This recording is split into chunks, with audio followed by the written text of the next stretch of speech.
Hey everyone, it's George from Blockchain DXB and today is the 25th of Jan 2023 and the global cryptocurrency market has gone down by roughly $300 million since the last 24 hours. But other than that, there is not much movement in the price of cryptocurrencies. The prices have gone down, but not quite a lot.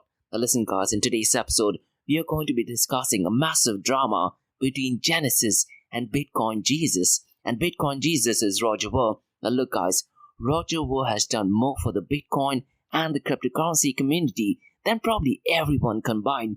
Now, since 2017, he's quite involved in Bitcoin Cash. So in today's episode, we are very briefly going to touch base about the drama between Genesis and Roger Ver. In today's episode, we're also going to be discussing some not so good news, and this is about Ethereum, and looks like the smart contract has gone down by over 50%. So definitely not ideal. And this begs me to ask you this question, guys. Do you guys use any smart contract platforms? If you actually do, please mention them in the comments below. Now, in today's episode, we're also going to be discussing some kind of breaking news to do with BlockFi. And Reuters has reported that BlockFi uncensored financial reports show $1.2 billion in FTX exposure.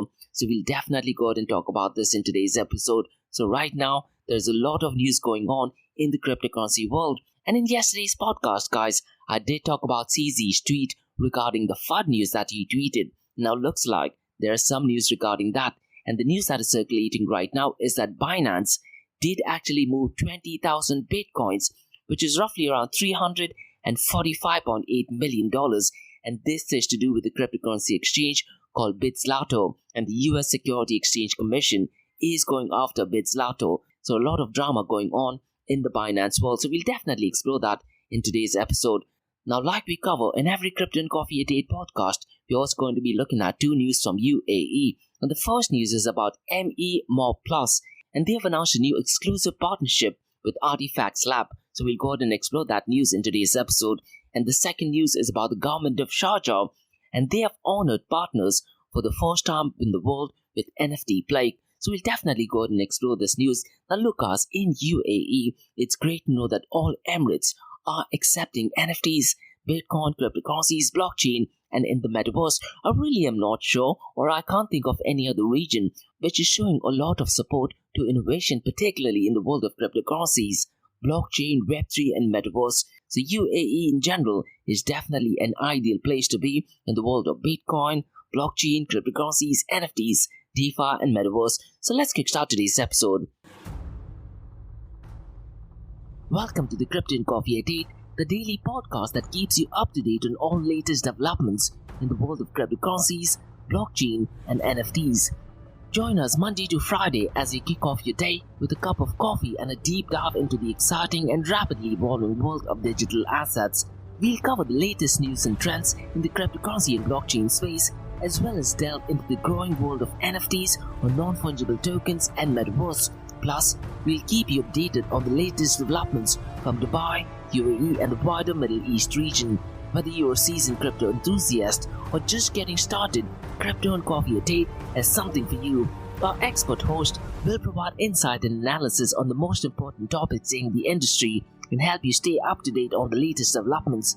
We'll bring you interviews with leading figures in the crypto and blockchain space and explore the ways in which these technologies are changing the world around us, from the impact on traditional financial systems to the potential for revolutionizing industries and transforming societies. We'll cover it all on Crypto and Coffee at 8. So tune in and join us for a daily dose of Crypto and Coffee at 8, and let's stay ahead of the curve together. We'll start your day off right with the most important news and insights from the world of cryptocurrency, blockchain, and the metaverse, and help you navigate this exciting and rapidly evolving landscape. In Crypto and Coffee at 8, the daily podcast covers the latest developments in the world of cryptocurrency, blockchain, and the metaverse.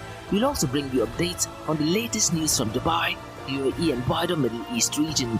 This also includes a range of topics such as developments in the local and blockchain industry, including new projects and initiatives, regulatory updates, and policies related to cryptocurrency and blockchain in the region, local and regional events and conferences focused on crypto and blockchain, interviews with leading figures in Dubai, UAE, and Middle East crypto and blockchain community, coverage of any significant news or events related to cryptocurrency and blockchain in the region.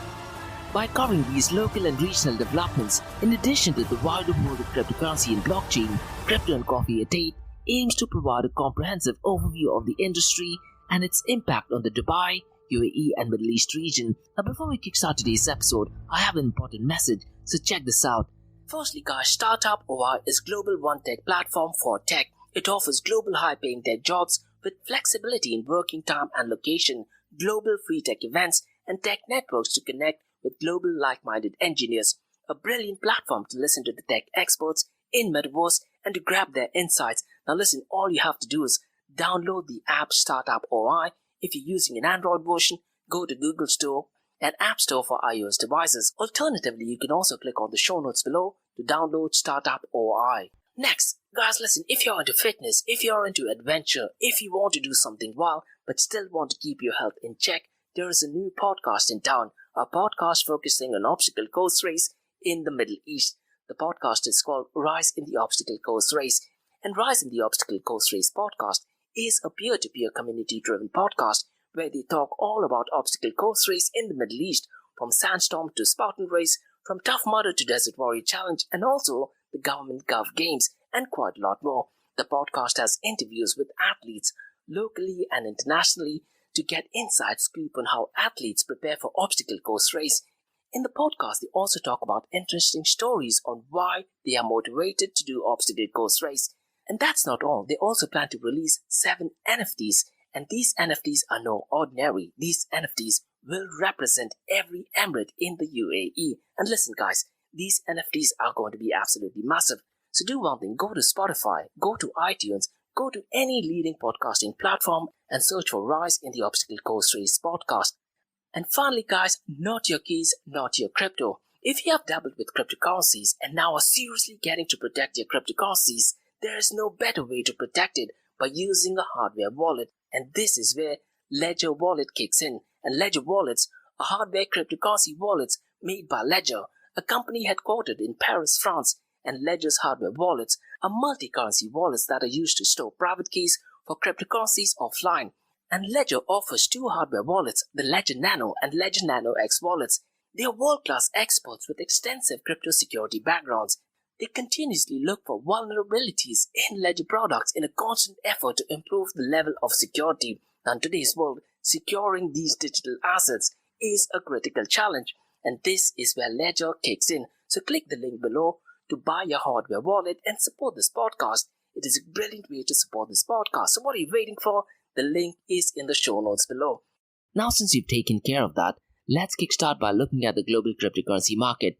Now look guys, since the last 24 hours or so, roughly $300 million has gone out from the crypto market, and the global crypto market is at $1.02 trillion. So since the last 24 hours, it is down by 2.64%.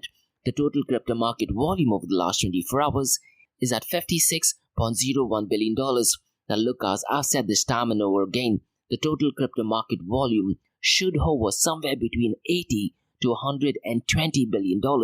That gives us an indication that people are actually using cryptocurrencies, and later on in the episode, we're also very briefly going to be talking about if smart contract platforms are being used. Now going back to the news about the cryptocurrency market volume, it is marginally up by 0.95% or roughly around 1%. The total volume in DeFi is down to $5.13 billion. The total value locked has also gone down, and it is currently at $46.55 billion. Lido is still dominating in 2023 with 16.85%, and $7.85 billion is locked in its protocol. Now the volume of DeFi does account for 9.15% of the total crypto market 24-hour volume. MakerDAO is number 2nd at $7.06 billion. Now listen guys, surprisingly at number 3, today it is Curve Finance. It used to be number 4 for a very long time, but as of today, 25th of Jan, Curve Finance is number 3 so far as the total value locked is concerned, and $4.6 billion is locked in its protocol. RV at number 4 at $4.54 billion, and finally Convex Finance at $3.98 billion at number 5. Now let's look at the volume of stablecoins. It is still down at $49.87 billion.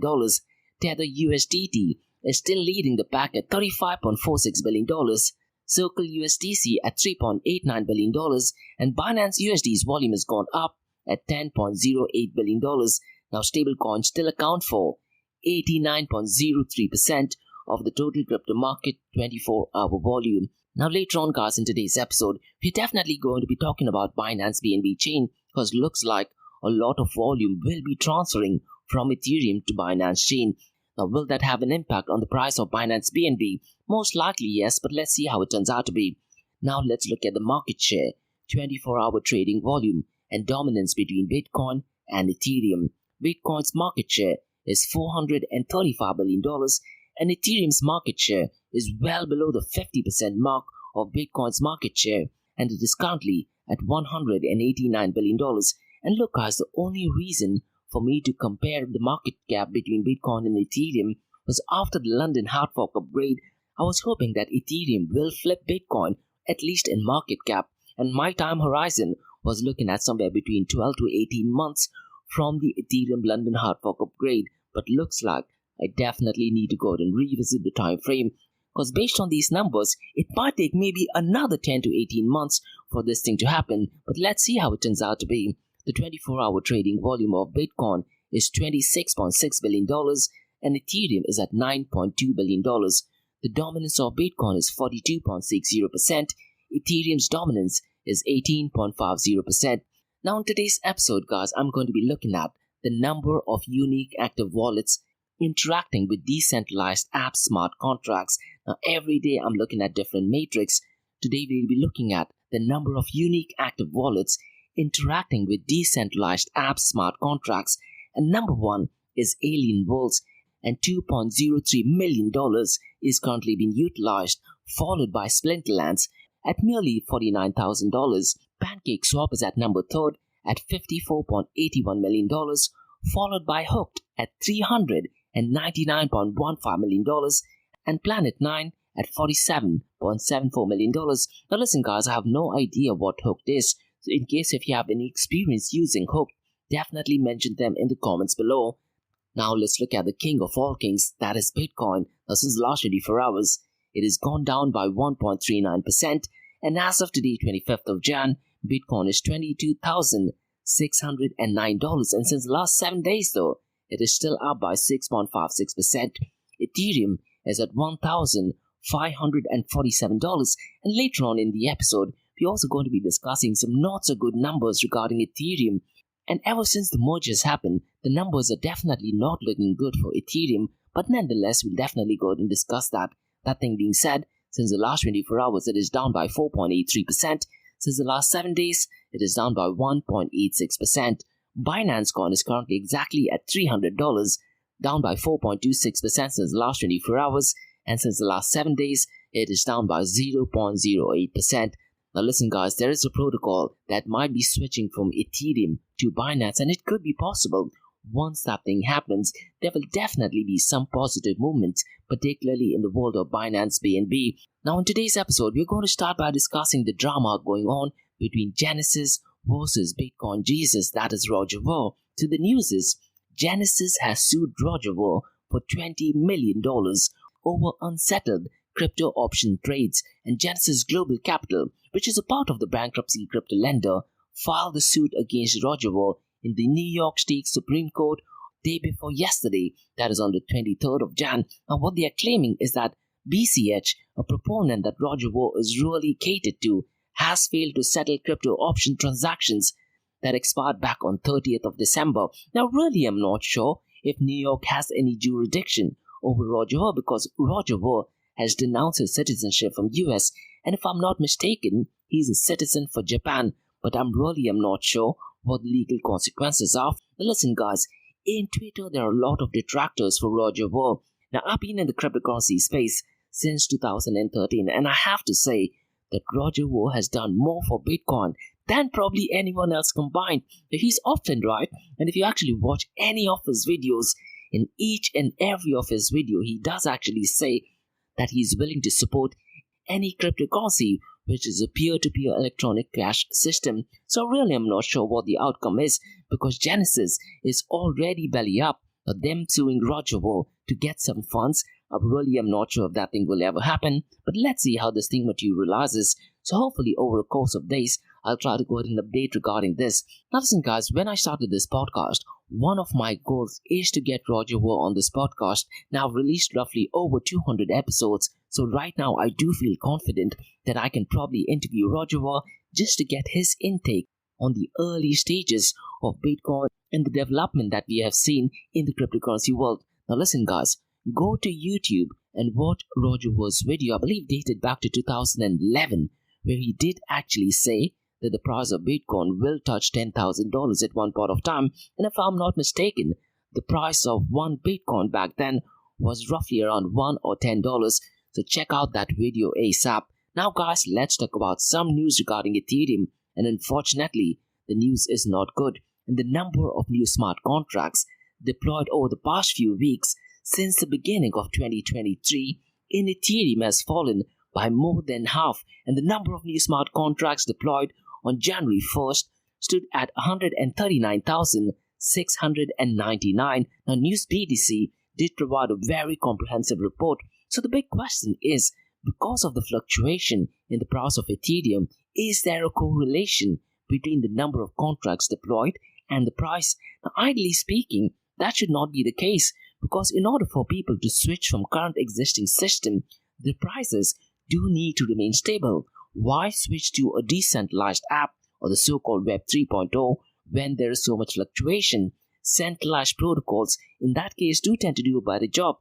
Now, if you read through the article via News BTC, it also states that Uniswap holders are also willing to switch from Ethereum to Binance BNB, and 80% of Uniswap holders are actually in support of Binance BNB proof of stake.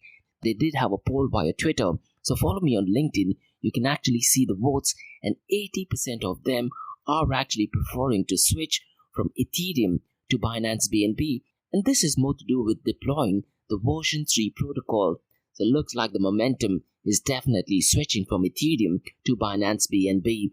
Now, while we're at the topic of Binance, let's talk about some news regarding Binance. Now, there's news circulating via Reuters and via Yahoo Finance as well that actually states that Binance processed $346 million of Bitcoin trades for crypto exchange Bitzlato, and the Justice Department on the 18th of Jan said that it charged Bitzlato's co-founder and majority shareholder Anatoly Lekodimov, who's a Russian national living in China, with operating an unlicensed money exchange business that fueled a high-tech axis of crypto crimes by processing $700 million in illicit funds.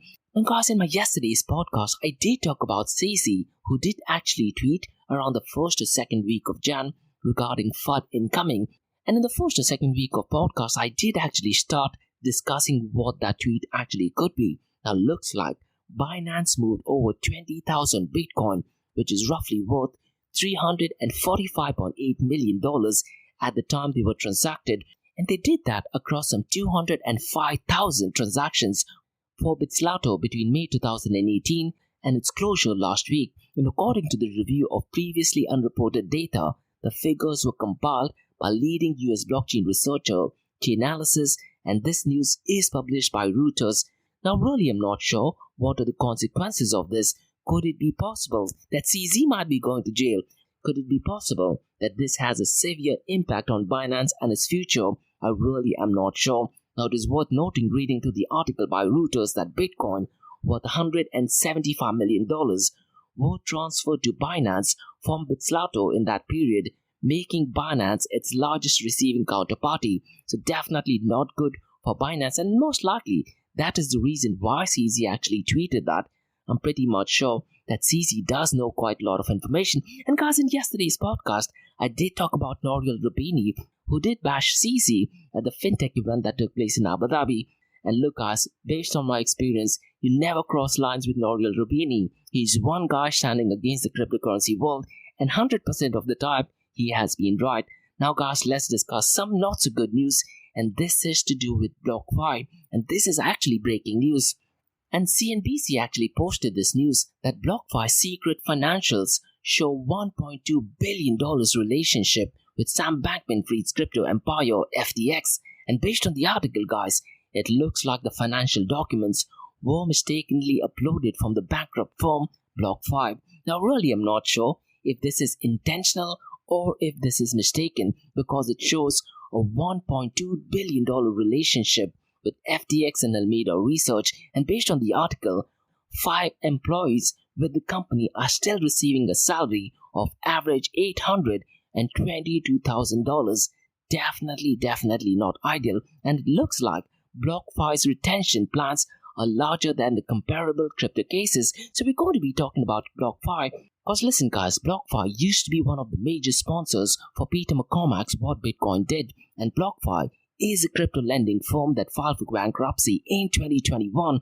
And as many of you know, BlockFi has been struggling for some time and had even reached a deal with FTX, a cryptocurrency exchange, for a $400 million revolving credit facility to help the company stay afloat. However, FTX's own liquidity crisis and subsequent bankruptcy ultimately led to BlockFi's downfall as well. Now, there was a lot of drama regarding BlockFi, particularly even when there was a collapse of Terra Luna as well. Now, recently, the financial documents were mistakenly uploaded that revealed some previously unforeseen information about BlockFi's balance sheet. And according to these documents, guys, BlockFi had over $1.2 billion in assets tied up with FTX and Alameda Research. This is an absolute big no. This is a greater exposure than previously disclosed, and it includes $415.9 million worth of assets linked to FTX and $831.3 million in loans to Alameda Research. Now listen guys, in addition to this information, the documents also provide some insights into BlockFi's customer base. The company had 662,427 users, with close to 73% of them having account balance under 1,000. In the 6 months leading up to November 2021, these clients had a cumulative trading volume of $67.7 million, while the total volume was $1.17 billion, and BlockFi made just over $14 million in trading revenue during this period. Now, it's worth noting that BlockFi's failure was also part to its exposure to Three Arrow Capital, a crypto hedge fund that did file for bankruptcy protection in July. And Three Arrow Capital did have plans to move to Dubai as well. Looks like that plan has completely been scrapped. Now, as for the current situation, the remaining 124 employees at BlockFi are being paid handsomely as part of a retention plan during the bankruptcy process, and this retention plan is larger than comparable crypto cases. Definitely not ideal. So overall guys, this is a cautionary tale of the risks involved in the cryptocurrency world and the importance of due diligence when investing in these types of companies. So what I'll do is I'll try to keep you updated on any further developments in the story of BlockFi. Now guys, let's move to 2 news regarding UAE. And the first news is about MEMO Plus. They have announced an exclusive partnership with Artifacts. So let me try to give out some information about MEMO first. Now the website is MEMO.com. That's M for mother, E for elephant, M for mother, O for orange, B for bravo.com. Now they are called as MEMO Plus.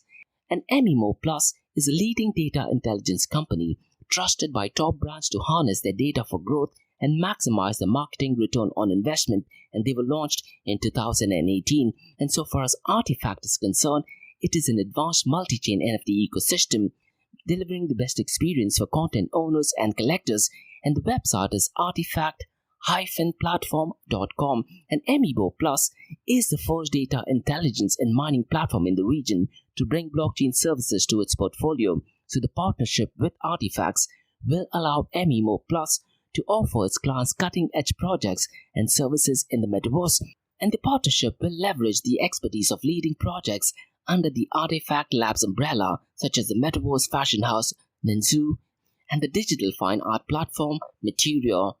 MEMO Plus and Artifacts Lab will offer brands and companies strategic advisory to the metaverse, utilizing Artifacts NFT and metaverse-focused products, in addition to MEMO's blockchain consulting for clients. So definitely brilliant stuff, and the partnership will strengthen the joint offering of both companies and help clients reach their strategy and marketing objectives by unlocking and exploring the potential in the metaverse. And brands are increasingly looking to create and leverage new capabilities in the metaverse in order to develop and promote the products and capture value.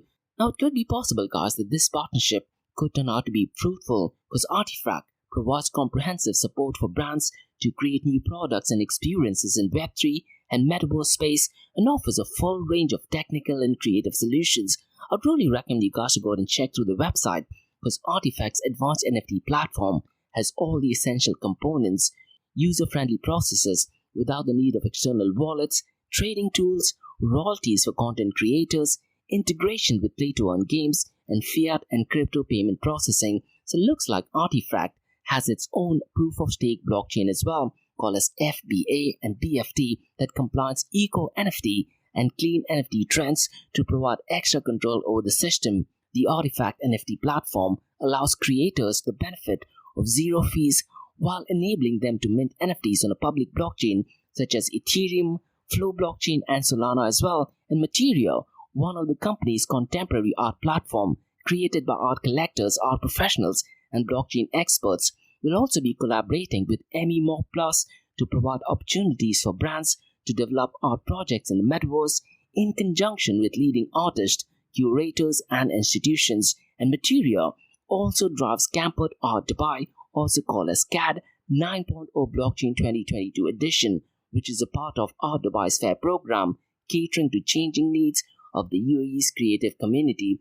It looks like, guys, this partnership could be fruitful in the next coming months or so because the Campered Art Dubai program aims at providing artists with an in-depth overview of the NFT world and blockchain application pertaining to art and cryptocurrencies. And the metaverse is an exciting new space for art, fashion, music, and lifestyle brands to explore. Now, this partnership will help companies develop the digitized products, assisting them from start to finish in building and marketing their assets.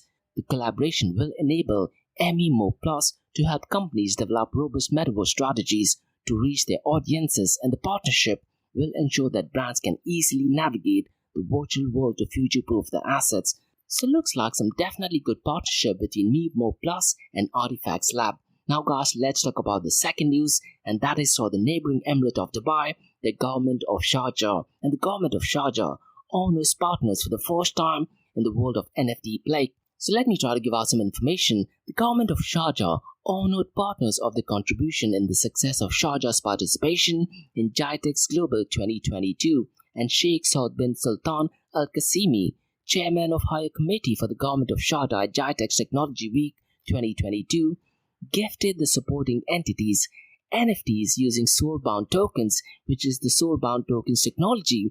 Now, this is the first time in the world that the traditional appreciation plaques have been replaced with sustainable digital assets, and soulbound tokens are digital identity tokens that represent the traits, features, and achievements of a person or entity.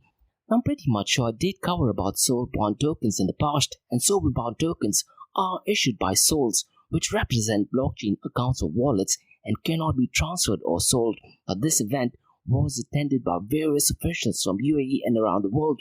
12 workshops were organized and the adoption of the latest technologies were discussed, and the government of Sharjah's commitment to digitization and technology trends was also discussed. And the government of Sharjah participated in GITEX Global 2022 with a pavilion that reflected the level of cooperation between entities and institutions.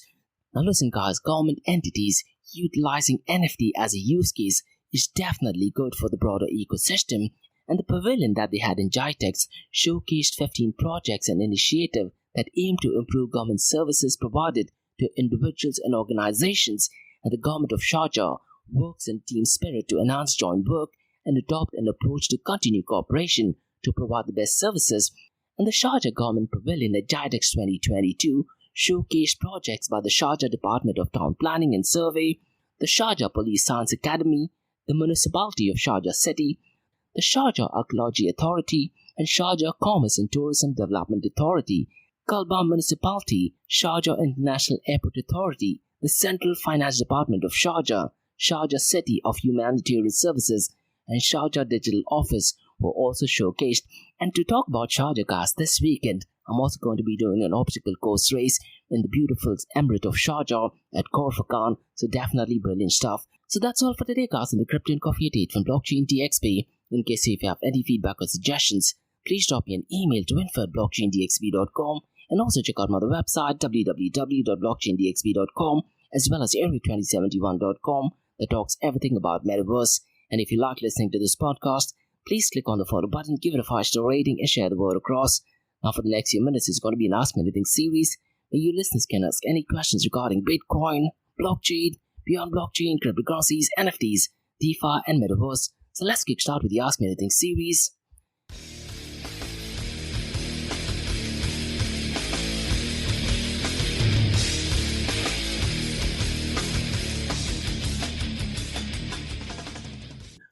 Hey everyone, it's George from Blockchain DXB listening to the Ask Me Anything series where you listeners can ask any questions regarding Bitcoin, blockchain, beyond blockchain, cryptocurrencies, NFTs, DeFi, and Metaverse. I have a question by Denzel who asks, if Binance were to collapse, would it be the worst? To be honest, Denzel, I do think that if Binance were to collapse, it'd definitely be the worst. But would it be the worst? I really am not sure. Because according to me, Tether USDT's collapse might just be the biggest in the world of cryptocurrencies, and not just in the world of cryptocurrencies, probably in the world of fintech and probably in the entire world as well. But Binance's collapse will definitely have a massive impact on the price of cryptocurrencies and Bitcoin as well. Now, will that thing happen? I really am not sure, to be honest, because of the whole drama that Binance has taken against FTX. You need to remember that FTX is backed by a notoriously strong left-leaning politicians. Now, if they want to take out Binance, they definitely will. Irrespective if CZ is right or wrong, they might try to find out some faults, maybe put the whole company in jeopardy and quite a lot of other. Now, since the last few weeks, one thing which is really worrisome is the volume on Binance BNB. So I really am not sure how they managed to keep the prices roughly around $300 odd. And one thing, Denzel, which I've been noticing probably for the past year or so, the price of Binance tends to move pretty much in the same direction of Ethereum and Bitcoin combined. They do not follow either Ethereum or they do not follow Bitcoin, but it is a combination of those. And when I look at these numbers, I don't think so. It looks right. It looks like there might be someone behind who's trying to manipulate the price of Binance. Now, I really am hoping that I'm 100% wrong, because the last thing that we would want is for Binance to collapse. And to answer your question, Binance collapse will definitely be worse, but what I do think is Tether USDT's collapse could be the worst. And right now, because of the whole drama between Digital Currency Group and now Genesis versus Roger Ver, I really am hoping that that does not have a negative impact on Grayscale investment. Listen, Daniel, I've said it time and over again, Grayscale Investments has well over 64,000 Bitcoins. If Genesis were to collapse, if Digital Currency Group were to collapse, could it have any significant impact on Grayscale Investments? I really am not sure. If they're going to ask Barry Selbert to sell some of the Bitcoins, because if that thing happens, the price of Bitcoin will go down. Grayscale Investments is an absolute giant. What I'd really recommend you to do is, Denzel, go to Grayscale Investments website, look at the different kind of trust that they have. Now, if you ask me, I particularly am not a fan of Grayscale Investments because they are making Bitcoin and cryptocurrencies a kind of an asset to be dealt only by multi-billionaires and millionaires, and I'm pretty much sure that is not the intention of Satoshi Nakamoto when he wrote the Bitcoin white paper. Bitcoin's use case is a peer-to-peer electronic cash system. Ideally, it should be something which we average individual users should be in a position to use. So Grayscale Investment is actually the reason why the price of Bitcoin has gone up. But to answer your question, Binance's collapse will definitely be worst, but I do feel that Tether USDT's collapse would be worse, and Grayscale Investment could be worse as well. Now listen, Denzel, I wouldn't be surprised that because of the collapse of FTX, we might find out few other companies that will be going belly up as well. And a few days ago, we did talk about Gemini that did file for bankruptcy. Now, because of that, any companies that have loaned out funds to Gemini, they might be getting liquidated, they might be filing for bankruptcy. So the knock-on effect, or domino effect, will continue for a very long time. Now, I wouldn't be surprised by, let's say, the first quarter of this year, we might find out some other companies that are filing for bankruptcy as well. Now, Jan 2023 was not an ideal start for the Bitcoin mining world as well, and quite a lot of mining companies did file for bankruptcy as well. So let's see how this thing turns out to be. But other than that, I do feel that Binance collapse will definitely be worse for Bitcoin and for the cryptocurrency ecosystem. Now, will that thing happen? I really am hoping that thing doesn't happen. So that's all for today, guys, in the Crypto and Coffee 88 from Blockchain DXB. In case if you have any feedback or suggestions, please drop me an email to info@blockchaindxb.com, and also check out my website www.blockchaindxb.com, and also check out my other website area2071.com that talks everything about metaverse. And if you like listening to this podcast, please click on the follow button, give it a 5-star rating, and share the word across. And remember guys, Monday to Thursdays, 8 a.m. to 8:30 a.m. we have Crypto and Coffee at 8, where we cover top news and information pertaining to Bitcoin, blockchain, beyond blockchain, cryptocurrencies, NFTs, DeFi, and metaverse. And of this series of episodes of the Crypto and Coffee at 8 works is, we usually cover some top news and information pertaining to the price of cryptocurrencies, some major breaking news, occasionally short and sweet news as well, news that has an impact in the cryptocurrency world. The other two news and information is related to Dubai, UAE, and Middle East in the world of Bitcoin, blockchain, beyond blockchain, cryptocurrencies, NFTs, DeFi, and metaverse. And what you're listening right now is the Ask Me Anything series, where you listeners can ask any questions regarding Bitcoin, blockchain, beyond blockchain, cryptocurrencies, NFTs, DeFi, and metaverse. Thanks so much for listening, guys, and have a nice one. Bye-bye.